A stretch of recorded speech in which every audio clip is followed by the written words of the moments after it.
GST restructuring, അതായത് നമ്മുടെ സ്വാതന്ത്ര്യ ദിനത്തിന്റെ അന്ന് ബഹുമാനപ്പെട്ട പ്രധാനമന്ത്രി GST 4 നിരക്കുകൾ, പ്രധാനപ്പെട്ട 4 നിരക്കുകളാണ് ഇപ്പോൾ GST യിലുള്ളത്.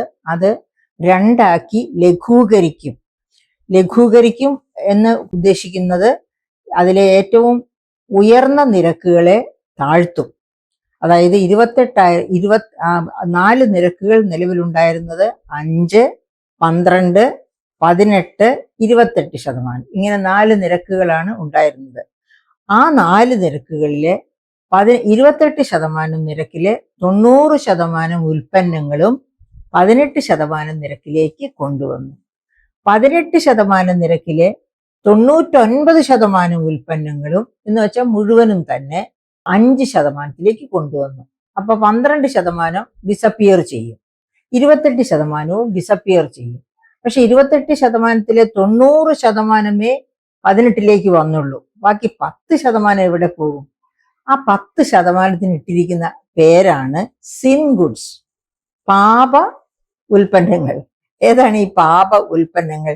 പാവയല്ല കേട്ടോ, പാപം, സിൻ ഗുഡ്സ്. എന്താണ് അവയെ സിൻ ഗുഡ്സ് എന്ന് പറയും? വലിയ ലക്ഷറി ഉൽപ്പന്നങ്ങൾ, സാധാരണ മനുഷ്യന്റെ കൈപ്പിടിയിൽ ഒതുങ്ങാത്ത തരത്തിലുള്ള ലക്ഷറി ഉൽപ്പന്നങ്ങൾ. അതുമല്ലെങ്കിൽ മദ്യം പോലെ എന്ന് വെച്ചാൽ കൊക്കക്കോള, പാൻ മസാല, അങ്ങനെയൊക്കെയുള്ള ഉൽപ്പന്നങ്ങളെയാണ് ഉദ്ദേശിക്കുന്നത്. അല്ലാതെ എല്ലാത്തരം മദ്യവും അതിനകത്ത് വരുന്നില്ല.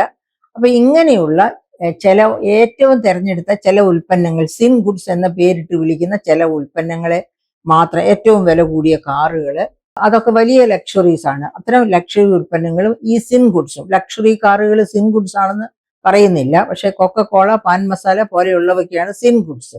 അപ്പൊ ഈ സിൻ ഗുഡ്സിന് 40% ലോട്ടറിയും സിൻ ഗുഡ്സിൽ പെട്ടതാണ്. 40% ടാക്സിലാണ് ലോട്ടറിയും എത്തിപ്പെട്ടത്. അപ്പൊ ഈ ലോട്ടറി കേരളത്തിന്റെ വരുമാന സ്രോതസ്സിലെ വളരെ പ്രധാനപ്പെട്ട ഒരു സോഴ്സാണ് ലോട്ടറി. ഉദാഹരണത്തിന് കഴിഞ്ഞ വർഷത്തെ തന്നെ നോക്കുക, ഏകദേശം 13,000-14,000 കോടിയോളം രൂപയാണ് ലോട്ടറിയിൽ നിന്ന് മാത്രം ഗവൺമെന്റിന് ഒരു വർഷം കിട്ടുന്നത്. അത് വെച്ചിട്ടാണല്ലോ കാരുണ്യ ലോട്ടറി എന്ന് വെച്ചാൽ കാരുണ്യ ബെനവളന്റ് സ്കീം എന്നും പറഞ്ഞ് മാണി സാറ് ഉമ്മൻചാണ്ടി ഗവൺമെന്റ് കാലത്ത് കൊണ്ടുവന്ന സ്കീമാണ്. ആ കാരുണ്യ ലോട്ടറി അതായത് ഈ ലോട്ടറി അത്ര സ്ട്രോങ് ആണ്. അപ്പൊ പാവപ്പെട്ടവരുടെ 4 തരം വളരെ വലിയ ചെലവ് വരുന്ന രോഗങ്ങൾക്ക് ചികിത്സിക്കാനാണ് കാരുണ്യ ലോട്ടറി നടത്തുന്നത്. ആ കാരുണ്യ ലോട്ടറിയെ തന്നെ ഇപ്പോ പേര് മാറ്റി ഗവൺമെന്റ് കൊണ്ടുപോകുന്നു. പക്ഷെ കാരുണ്യ ലോട്ടറി ഒരുപാട് കടം, ഇതിൽ ഉൾപ്പെട്ടിരിക്കുന്ന ആശുപത്രികൾക്കൊന്നും അവർ ചെലവഴിച്ചത് തിരിച്ചു കൊടുക്കുന്നില്ല, കുടിശ്ശികയായി കിടക്കുന്നു എന്ന് പറഞ്ഞ് ഹോസ്പിറ്റൽസ് ഒക്കെ അതിൽ നിന്ന് വിട്ടുപോവുക. അത് പോകട്ടെ, നമുക്ക് നമ്മുടെ ലോട്ടറിയിലേക്ക് തന്നെ വരാം. അപ്പൊ ഈ ലോട്ടറി ഇങ്ങനെ 40% ഇതിലേക്ക് പോയതിനെ പറ്റി നമ്മുടെ ബഹുമാനപ്പെട്ട ധനമന്ത്രി ആകുല ചിത്തനായി, അതുപോലെ തന്നെ അത്രയും രസമല്ലാതെ, ഈർഷ്യയോടുകൂടി സംസാരിക്കുന്ന ഒരു സാഹചര്യം ഉണ്ടായി. അപ്പൊ അദ്ദേഹത്തിന്റെ അഭിപ്രായത്തിൽ 40% ലോട്ടറിയിൽ ഇത് വന്നത് വലിയൊരു തിരിച്ചടിയാണ് സംസ്ഥാനത്തിന്റെ വരുമാനത്തിന് എന്നാണ് അദ്ദേഹം പറയുന്നത്. സത്യം പറഞ്ഞാൽ സംസ്ഥാനത്തിന്റെ വരുമാനത്തിന് വലിയ തിരിച്ചടിയല്ല. വരുമാനത്തിന് വലിയ തിരിച്ചടി എന്ന് വെച്ചാൽ സംസ്ഥാനത്തിന് നേരിട്ടല്ല ഇത് കിട്ടുന്നത്. ലോട്ടറി വഴിയുള്ള ഇൻകം എന്ന് പറയുന്നത് റവന്യൂവില്, ഇൻകത്തിൽ വരുന്ന ഇതാണ്. അപ്പൊ ലോട്ടറി അടിച്ച് 25 കോടി ഒരാൾക്ക് കിട്ടുകയാണെങ്കിൽ ആ 25 കോടിയിൽ നിന്ന് 40% നികുതിയായിട്ടും പോകുന്നത് എവിടേക്കാ? അതാണ് നമ്മുടെ ധനമന്ത്രിയുടെ വിഷമം. അത് കേന്ദ്ര ഗവൺമെന്റിലേക്കാണ്, ഇൻകം ടാക്സ് വകുപ്പിലേക്കാണ് അത് പോകുന്നത്. പിന്നെ ഇത് മറിഞ്ഞ് ഫിനാൻസ് കമ്മീഷൻ വഴിയും അങ്ങനെ ഇങ്ങനെയൊക്കെയാണ് അതിന്റെ ഒരു ഷെയർ സംസ്ഥാനത്തിന് കിട്ടുക. അതല്ലാതെ നേരിട്ട് സംസ്ഥാന ഖജനാവിലേക്കല്ല ഈ പണം വരുന്നത് എന്നുള്ളതായിരിക്കണം അദ്ദേഹത്തിന്റെ നീരസത്തിന്റെ പ്രധാനപ്പെട്ട കാരണം. അപ്പം അത് 30% ആയിരുന്ന സമയത്ത് പെട്ടെന്ന് 40% വർദ്ധിപ്പിച്ചതിന്റെ ഈർഷ്യ അദ്ദേഹത്തിന് സാധാരണ രീതിയിൽ കാണും. അപ്പൊ എന്തായാലും ഈ ലോട്ടറി ഇപ്പോ 40% ആയാലും 2 ലോട്ടറി അടിച്ചവനും അതിനോട് ചേർന്ന് നിൽക്കുന്നവർക്കുമാണ് കൂടുതൽ ധന നഷ്ടം വരുന്നത്. കാരണം അവരാണല്ലോ നേരിട്ട് ഇത് കൊടുക്കേണ്ടി വരിക. അപ്പൊ നമുക്ക് നോക്കാവുന്ന ഈ ലോട്ടറിയുടെ നികുതി സ്ഥിതി എന്താണ്? ലോകത്തെവിടെയും ഒരു സിൻ ലോട്ടറി സിസ്റ്റം മനുഷ്യരെ ആകർഷണ വലയത്തിൽ, അതായത് ഇപ്പോ ഈ അഡ്വർടൈസ്മെന്റ് കൊണ്ട് ഉപഭോക്താക്കളെ ആകർഷിക്കുന്ന വലിയൊരു സിന്നായിട്ടാണ് എനിക്ക് തോന്നാറുള്ളത്.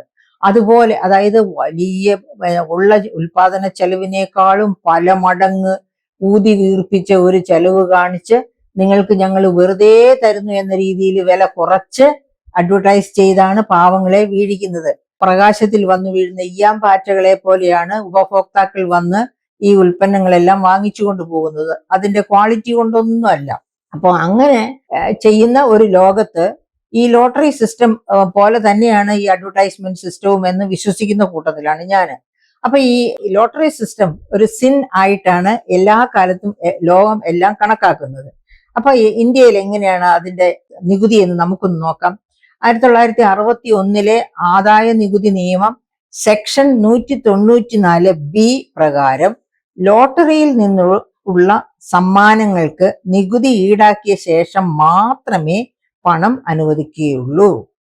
അതാണ്. അപ്പൊ ഈ 1964 ആ നിയമം അനുസരിച്ച് ലോട്ടറി അടിക്കുന്ന ആരിൽ നിന്നും നിയമാനുസൃതമായ നികുതി ഈടാക്കിയതിനു ശേഷമേ തുക ലഭിക്കുകയുള്ളൂ. അതായത് 10% ഏജന്റ് കമ്മീഷൻ പോകും.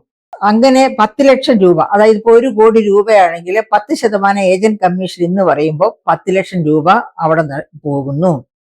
ബാക്കി 90 ലക്ഷം രൂപയിൽ ടാക്സ് ഡിഡക്ഷൻ അറ്റ് സോഴ്സ്, അതായത് ഇത് കിട്ടുന്ന ആളിൽ നിന്ന്, സോഴ്സിൽ നിന്ന് തന്നെ നികുതി ഈടാക്കുക. ഈ 90 ലക്ഷം കിട്ടേണ്ട വ്യക്തി ആണല്ലോ ലോട്ടറി അടിച്ചയാള്. 1 കോടിയിൽ നിന്ന് 10% ഏജന്റിന് പോയി, ബാക്കിയുള്ള 90 ലക്ഷത്തിൽ നിന്ന് TDS, tax deduction at source, അതായത് അത് ലഭിക്കുന്ന ആളുടെ കയ്യിൽ നിന്ന് തന്നെ ഈടാക്കുക. അതെത്രയാണ്? 30% നിരക്കിലാണ് ലോട്ടറി സമ്മാനത്തിൽ നിന്ന് നികുതി ഈടാക്കുന്നത്, ആ നിയമപ്രകാരം തന്നെ. അപ്പം അതായത് 27 ലക്ഷം രൂപ അങ്ങനെ ലോട്ടറിയുടെ ടാക്സ് ഡിഡക്ഷൻ അറ്റ് സോഴ്സ് ആയിട്ട് കുറയുന്നു. പിന്നെ ബാക്കി എത്രയുണ്ട്? ബാക്കിയുള്ളത് 63 ലക്ഷം രൂപയാണ്. ഈ 63 ലക്ഷം രൂപയിൽ തന്നെ ഹെൽത്ത് ആൻഡ് എഡ്യൂക്കേഷൻ സെസ് നൽകണം. അതായത് 4% സെസ് പിടിക്കുക. ഹെൽത്ത് ആൻഡ് എഡ്യൂക്കേഷൻ സെസ് എന്ന് പറഞ്ഞ് പിടിക്കുന്നത് 4%. അതായത് 1.18 ലാക്ക്, 1.18 ലക്ഷം രൂപയാണ് ഇങ്ങനെ പിടിക്കുന്നത്. ഇത്തരത്തിൽ ഏജൻസി കമ്മീഷനും നികുതിയും സർചാർജും സെസ്സും കഴിച്ചാൽ 59,11,200 രൂപ, 59,11,200 രൂപയാണ്. എന്നാൽ ഒരു സാമ്പത്തിക വർഷം ഒന്നിലധികം പ്രാവശ്യം, ഇപ്പൊ 10,000 രൂപയാണ് വെച്ചോളൂ ലോട്ടറി അടിച്ചത്, 10,000 രൂപയാണ് ലോട്ടറി അടിച്ചെങ്കിൽ ഒരു പൈസയും ലോട്ടറിക്കാരന് കൊടുക്കണ്ട പലിശയായിട്ട്. പക്ഷെ ആ 10,000 രൂപ വീതം 10 പ്രാവശ്യം ലോട്ടറി അടിച്ചിട്ടുണ്ടെന്നിരിക്കട്ടെ, അങ്ങനെയാവുമ്പോൾ അതിനനുസരിച്ച് ഈ ലോട്ടറിയിൽ പറയുന്ന നിയമം അനുസരിച്ച് രൂപ കൊടുക്കേണ്ടി വരും. ഇതാണ് ലോട്ടറിക്ക് കൊടുക്കേണ്ടത്. അപ്പൊ ഇപ്പൊ ഓണം ബമ്പറിന്റെ 25 കോടി ലഭിക്കുന്ന ഭാഗ്യശാലിയെ പറ്റി നമുക്കൊന്ന് നോക്കാം. അത്രയും തുക കയ്യിൽ കിട്ടുമോ എന്നതാണ്, എത്ര രൂപ കയ്യിൽ കിട്ടും എന്നുള്ളതാണ് ഇവിടെ സംശയം. അതിന്റെ 25 കോടിയുടെ 10% ഏജന്റ് കമ്മീഷൻ, അതായത് 2.5 കോടി രൂപ ഏജന്റിന്റെ കമ്മീഷനായിട്ട് പോകും. ഏജന്റും പണക്കാരനാകും അല്ലേ? ഏജന്റിന്റെ കമ്മീഷൻ 10%, അതായത് 2.5 കോടി. കഴിച്ചുള്ള 22.5 കോടിയാണ് ഭാഗ്യവാന് ലഭിക്കേണ്ട തുക. അതിനുശേഷമാണ് ആദായ നികുതി കണക്കാക്കുന്നത്. അപ്പൊ ആദായ നികുതി കണക്കാക്കുമ്പോൾ 10 ലക്ഷം രൂപയ്ക്കപ്പുറം വരുന്ന വരുമാനത്തിന് 30%, ഇനിയിപ്പോ അത് 40% ആകുമേ. കാരണം നവരാത്രി നാളാണല്ലോ അത് നിലവിൽ വരിക. ഈ ലോട്ടറിയുടെ ടിക്കറ്റ് എടുത്ത് അതിന്റെ പണം കയ്യിൽ കിട്ടുന്ന അതിന് മുൻപാണ് എങ്കിൽ, അതായത് സെപ്റ്റംബർ 22 മുൻപാണ് ലോട്ടറി എടുക്കുന്നത് എങ്കിൽ 30% നികുതി കൊടുക്കേണ്ടി വരുള്ളൂ. പക്ഷേ സെപ്റ്റംബർ 22 ശേഷമാണെങ്കിൽ 40% നികുതി ആയിരിക്കും കൊടുക്കേണ്ടി വരിക. അതായത് ഇപ്പോ വെച്ചിരിക്കുന്ന GST റീസ്ട്രക്ചറിങ് അനുസരിച്ച് 40% നികുതിയാണ് ലോട്ടറിക്ക് കൊടുക്കേണ്ടത്. അത് കാരണം കൊണ്ട് സെപ്റ്റംബർ 22 ശേഷമാണ് ലോട്ടറി എടുത്ത് ആളെ തീരുമാനിക്കുന്നത് എങ്കിൽ അന്ന് 40% കൊടുക്കേണ്ടി വരും. അതേ സമയത്ത് 22-ാം തീയതിക്ക് മുൻപാണ് എങ്കിൽ ഇപ്പൊ നിലവിലുള്ള 30% നികുതിയെ ബാധകമാവുകയുള്ളൂ. അപ്പൊ ഈ 30% നികുതി ആണെങ്കിൽ അതെങ്ങനെയായിരിക്കും നമുക്കൊന്ന് ജസ്റ്റ് നോക്കാം. വിജയിയുടെ സമ്മാന തുകയിൽ 6.75 കോടി രൂപ ഈ TDS ഇനത്തിൽ കുറയ്ക്കപ്പെടും. അതായത് 30 കോടിയിൽ നിന്ന് 2.5 കോടി രൂപ നമ്മൾ കണ്ടു ഏജന്റിന്റെ ഫീസായിട്ട് പോയി. ബാക്കിയാണ് ഇയാളുടെ കൈ കിട്ടുന്നത്. ഇയാളുടെ കൈ കിട്ടുന്നതിൽ നിന്നാണ് ഈ വകുപ്പ് ഇത് ആദായ നികുതി പിടിക്കുന്നത്. അപ്പൊ അതിന്റെ ആദായ നികുതി എന്ന രീതിയിൽ 6.75 കോടി അയാളിൽ നിന്ന് പിടിക്കുന്നു. അത് കഴിഞ്ഞ് അവശേഷിക്കുന്ന തുക 15.75 കോടി മാത്രമാണ്. ആണെങ്കിലും അതിൽ നിന്ന് 50 ലക്ഷത്തിന് മുകളിൽ വരുന്ന വരുമാനങ്ങൾക്ക് സർചാർജും ബാധകമാണ്. അങ്ങനെ വരുമ്പോൾ 50 ലക്ഷം മുതൽ 1 കോടി വരെ 10%, 1 കോടി മുതൽ 2 കോടി വരെ 15%, 2 കോടി മുതൽ 5 കോടി വരെ 25%, 5 കോടിക്ക് മുകളിൽ 37%മാണ് സർചാർജ്. അപ്പൊ ഇവിടെ 5 കോടിയല്ല 15.75 കോടിയാണ് 25 കോടിക്കാരന്റെ കയ്യിൽ വരാനിരിക്കുന്നത്. അതിന് മുമ്പുള്ള എല്ലാവിധ ടാക്സുകളും പിടിച്ചു കഴിഞ്ഞാലും 15.75 കോടിയാണ് നമ്മുടെ ലോട്ടറി അടിച്ചവന് കിട്ടാൻ പോകുന്നത്. അങ്ങനെ വരുമ്പോഴത്തേക്ക് അതിന്റെ 37% സർചാർജ് ആയിട്ട് കൊടുക്കേണ്ടി വരും. അപ്പൊ അങ്ങനെ 2.5 കോടി രൂപ സർചാർജ് ഇനത്തിൽ വീണ്ടും പോകും. പിന്നെ ഇതിനു പുറമെ ഹെൽത്ത് ആൻഡ് എഡ്യൂക്കേഷൻ സെസ് ഇനത്തിൽ പോകും. എല്ലാം കൂടി കഴിഞ്ഞിട്ട് 12 കോടി രൂപയാണ് നമ്മുടെ അതായത് 25 കോടിയുടെ ലോട്ടറി അടിക്കുന്നവന്റെ കയ്യിൽ അവസാനം കിട്ടുന്നത് 12 കോടി രൂപ മാത്രമാണ്. ഇനി ഈ 12 കോടി രൂപ മാത്രം കയ്യിൽ കിട്ടുന്ന ഭാഗ്യവാനെ അയ്യോ 25 കോടിയുടെ ലോട്ടറി അടിച്ചു എന്ന് പറഞ്ഞ് അയാളെ ഈച്ച പൊതിയുന്നത് പോലെ ആണ് ആൾക്കാര്, അതായത് ഓരോ തരത്തില് ഓരോന്ന് പറഞ്ഞ് അയാളെ എങ്ങനെയെങ്കിലും വശീകരിച്ച് കുറച്ച് ഫണ്ട് കുറച്ചായിട്ട് അയാളിൽ നൂറ്റിയെടുക്കാൻ പറ്റുമോ എന്ന് കരുതി അയാളെ ചുറ്റിപ്പറ്റി നിൽക്കുന്നവരുണ്ട്. ഇത് ലോട്ടറി അടിക്കുന്നവർ കൃത്യമായിട്ട് മനസ്സിലാക്കണം. ലോട്ടറി അടിക്കുന്നവർ മനസ്സിലാക്കിക്കൊണ്ട്, അതായത് 12 കോടി രൂപ മാത്രം 25 കോടിയിൽ നിന്ന് 12 കോടി, ഇപ്പൊ 40% നികുതിയാക്കാൻ പോവുകയാണെങ്കിൽ ഈ 12 കോടിയും കിട്ടില്ല. ഏകദേശം 10 കോടിക്കടുത്തേ അയാളുടെ കൈ കിട്ടുള്ളൂ 25 കോടിയുടെ ലോട്ടറി അടിച്ചാൽ. അങ്ങനെ ഈ 12 കോടിയോ 10 കോടിയോ എത്രയോ കിട്ടിയെന്നിരിക്കട്ടെ, ആ കിട്ടിയ ഓരോ പൈസയും ഒരു കാരണവശാലും ദൂർത്തടിച്ച് കളയാൻ പറ്റാതെ അനിവാര്യമായും സൂക്ഷിച്ച് ചെലവഴിക്കേണ്ട പൈസയാണ് എന്ന് മനസ്സിലാക്കിക്കൊണ്ട് ജീവിതകാലം മുഴുവനും അത് ഒരു അടിത്തറ പാകണം, ജീവിതത്തിന് ഒരു അടിത്തറ പാകണം, ഒരു പൈസ പോലും നഷ്ടപ്പെടുത്തി കളയരുത് എന്ന ധാരണയോടുകൂടി ഈ പറയപ്പെട്ട നികുതി അടച്ച നികുതികളുടെ ഒക്കെ രസീത് വളരെ ഭദ്രമായി സൂക്ഷിക്കണം. എന്തിനാണത് ഭദ്രമായി സൂക്ഷിക്കുന്നത്? അയാൾ ആ പണം ബാങ്കില് ഒന്നിച്ച് നിക്ഷേപിച്ചാലും പല ബാങ്കുകളായി നിക്ഷേപിച്ചാലും ഈ രസീത് കാണിച്ചില്ലെങ്കിൽ അയാൾ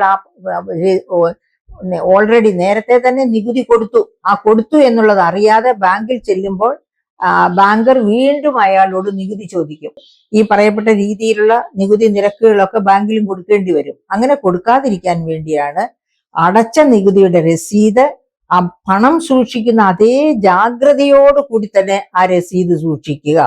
എന്നിട്ട് ഓരോ പ്രാവശ്യവും ഈ പണം എടുത്ത് കൈകാര്യം ചെയ്യുമ്പോൾ ആ രസീത് ബാങ്കിനെ കാണിക്കുക. ഇതിന്റെ എല്ലാ നികുതി ബാധ്യതകളും ഞാൻ തീർത്തതാണ്, ഇതിനി ഒരു നികുതി ബാധ്യതയും വന്നുകൂടാ. അതേ സമയത്ത് ആ പണം കൊണ്ടുപോയി അയാള് സ്റ്റോക്ക് മാർക്കറ്റിൽ നിക്ഷേപിച്ചു, അവിടെ പെട്ടെന്നൊരു ബൂം ഉണ്ടായി, ഒരുപാട് പണം ലാഭം കിട്ടി. അങ്ങനെ ലാഭം കിട്ടി ആ ലാഭത്തിന് അയാൾ വീണ്ടും നികുതി കൊടുക്കേണ്ടി വരും. അതല്ല, ഈ 10 കോടിയോ 12 കോടിയോ ബാക്കി കയ്യിൽ എത്ര വരുന്നോ അതിന് പിന്നെ യാതൊരു നികുതി ബാധ്യതയും ഉണ്ടാകുന്നില്ല. അത് കൊടുത്ത് സിമന്റ് മേടിച്ചാലും ഈ രസീത് കാണിക്കാം, വീണ്ടും അവിടെ നികുതി കൊടുക്കേണ്ട. അല്ല, അത് കൊടുത്ത് മറ്റെന്തെങ്കിലും ആവശ്യങ്ങൾക്ക് വേണ്ടിയിട്ട് സ്വർണം മേടിക്കാൻ പോയി, അങ്ങനെ എന്ത് ചെയ്ത് എവിടെ ചെലവഴിച്ചാലും ആ ചെലവഴിക്കുന്നിടത്തൊന്നും അയാൾ വേറെ ഒരു നികുതിയും കൊടുക്കേണ്ടി വരാതിരിക്കാനാണ് ഈ രസീത് സൂക്ഷിക്കണം എന്ന് പറഞ്ഞത്. അതുപോലെ തന്നെ വ്യക്തികൾ, ഞാൻ അനാഥനാണ്, എൻ്റെ വീട്ടിൽ പട്ടിണിയാണ്, എൻ്റെ വീട്ടിലുള്ളവർക്കെല്ലാം ക്യാൻസറാണ്, എൻ്റെ വീട്ടിലുള്ളവർക്കെല്ലാം അങ്ങനെയാ ഇങ്ങനെയാന്നൊക്കെ പറഞ്ഞ് വരുന്ന ഒരുപാട് പേര് കാണും. അവരെയൊക്കെ അതായത് അവരെ ഒന്നും കൈയോടെ വെറുതെ വിടണം എന്ന് നമ്മൾ പറയുന്നില്ല. പക്ഷേ അവര് പറയുന്നതിലെ വാസ്തവം എന്തുമാത്രമുണ്ട് എന്ന് മനസ്സിലാക്കിക്കൊണ്ട് വളരെ കൃത്യതയോടെ പഠിച്ച് കൃത്യമായിട്ട് കാര്യം മനസ്സിലായാൽ മാത്രമേ ഒരു ചെറു വിരലെങ്കിലും അനക്കി ആരെയെങ്കിലും സഹായിക്കാവൂ. കാരണം ഈ വരുന്നവരാരും നമ്മുടെ മിത്രങ്ങളായിരിക്കുകയില്ല, നമ്മളെ ഊറ്റിയെടുക്കാൻ വരുന്ന ശത്രുക്കളായിരിക്കും ഈ വരുന്നവരിൽ അധികം പേരും. അതായത് അസൂയ കൊണ്ടും ഒക്കെ ആയിരിക്കും ഇത്തരക്കാർ വരുന്നത്. അപ്പൊ അങ്ങനെയുള്ളവരെ അതുപോലെ കൈകാര്യം ചെയ്ത് വിട്ടിട്ട് ഈ പണം വളരെ പ്രൊഡക്റ്റീവായിട്ട് യുക്തിസഹമായിട്ട് ഓരോ പൈസയും പ്രത്യുൽപാദനപരമായ രീതിയിൽ തന്നെ ചെലവഴിക്കണം. അതിനെന്താ വേണ്ടത്? ഏറ്റവും അടുത്ത് ഏറ്റവും അഭ്യുദയകാംക്ഷി ഭാര്യ, ഭർത്താവാണെങ്കിൽ ഭാര്യ, അല്ലെങ്കിൽ അച്ഛനോ അമ്മയോ ആര് തന്നെയും ആകട്ടെ, നമ്മുടെ ഏറ്റവും അടുത്ത് നമുക്ക് വേണ്ടി മാത്രം ചിന്തിക്കുന്ന, നമ്മുടെ വളർച്ചയെ പറ്റിയ, നമ്മുടെ ഫ്യൂച്ചറിനെ പറ്റിയ ഒക്കെ മാത്രം ചിന്തിക്കുന്നവരെ കൂടെ നിർത്തി ഒരു കണക്കെടുപ്പ് നടത്തണം. എവിടെയാണ്, എങ്ങനെയാണ് ഈ പണം ചെലവഴിക്കേണ്ടത്? കുറച്ചു പൈസ ബാങ്കിൽ ഇട്ടിരിക്കുന്നത് തീർച്ചയായും നല്ലതാണ്. മുഴുവനും ബാങ്കിൽ ഇടുക, എന്നിട്ട് ബാങ്കിൽ നിന്ന് കുറേശ്ശെ എടുത്ത് ഏതൊക്കെ ആവശ്യങ്ങൾക്കാണോ വേണ്ടത് എന്നുള്ളതിന് നടത്തുക. പെട്ടെന്ന് കൊണ്ടുവന്ന് കയ്യിൽ വെച്ചിരുന്ന് മോഷ്ടിച്ചു കൊണ്ടുപോകാനുള്ള അവസരം ഉണ്ടാക്കാതെ പണം കിട്ടിയാൽ ഉടൻ തന്നെ കൊണ്ടുവന്ന് ബാങ്കിൽ ഇടുക. ബാങ്കിൽ ഇട്ട് കഴിഞ്ഞാൽ അതിൽ നിന്ന് ആവശ്യാനുസൃതം മാത്രം എടുക്കുക. ആവശ്യാനുസൃതം എടുക്കാം എന്ന് പറഞ്ഞ എല്ലാം കൂടി സേവിങ്സ് ബാങ്ക് അക്കൗണ്ടിൽ കൊണ്ടുപോയി ഇടരുത്.